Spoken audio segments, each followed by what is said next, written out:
bringing you the news and information you need from the people making a difference. This is Comcast Newsmakers.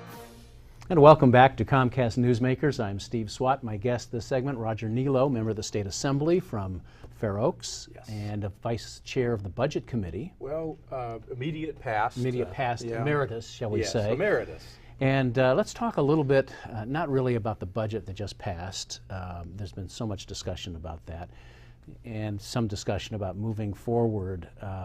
Like in October, you may have to come back and make more cuts because the revenue into the state continues to go down. There's the structural imbalance that has not been fixed. And I guess that's obviously got to be a concern to you. Yeah, this all started opening up this huge structural deficit back in the late 90s. And we began to recover from that a bit and cover up the structural deficit, but then the economy weakened again. We had a bigger gap. And then right after that, the economy collapsed. And our state budget is dependent so much on our economic growth, isn't it? Especially personal income and especially investment results, which are the hardest hit things right now. So really, the point is we do have to focus on where we go from here and the future. And the fact of the matter is we will recover. Eventually we will recover. So we need to make sure that we don't do things now that make that recovery that much more difficult. And secondly, we need to realize in these tough times of government finance, government is not the only answer to all of the things that society tries to address. For example, I mean, we talk a lot about the safety net and so many cuts. I mean, billions of dollars really cut from the safety net, helping those who are the most vulnerable. You think that the private sector or the community-based organizations should pick up some of the slack and can pick up some of the slack? If they can, they most definitely will. We have a very dedicated and robust infrastructure of community-based organizations in this country and a very high level of charitable giving.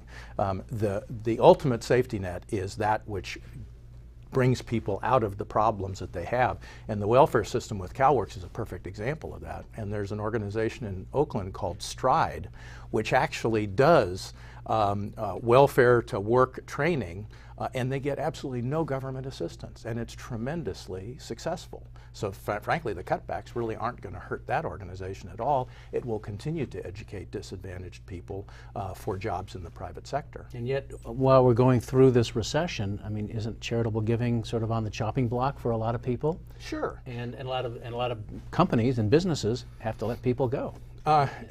Most definitely, because income is down, charitable giving also will be down. But I just think it's important to realize that we do have this robust infrastructure of community-based organizations, even if diminished, still very strong charitable giving. And not to diminish the pain of the cutbacks that we are forced into implementing, but to realize and hopefully try to build upon the strong participation of the private sector in a lot of social services. You know, you talk about the pain of the cutbacks. I mean, that really was, you know, the Republican agenda, right, was to basically balance this budget through cuts and not through tax increases or revenue increases. Does it bother you at all to see some of the ramification and the hardship? Absolutely, but first of all, the main agenda for Republicans was to reform, to change the way that we're doing things. And the problem is that when revenue peaked way back when, we spent to that peak. And we established programs that now are very difficult to adjust. And there were some tax cuts too. And there were some tax cuts, but what we really need to do is have budget reform so that when revenue does peak, we set up adequate reserves so we don't have to cut back so much.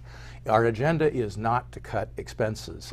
It will be painful, and Republicans don't like that any more than Democrats do. But it would be much worse if we put tremendous tax imposition upon the economy to try to maintain service levels. Well, we're out of time. Always a very interesting budget economic discussion with you, Roger Niello. Thanks for coming by and talking about this, and you're welcome back anytime. Thank you, Steve. And thanks to our viewers for watching Comcast Newsmakers. I'm Steve Swat. We'll see you next time.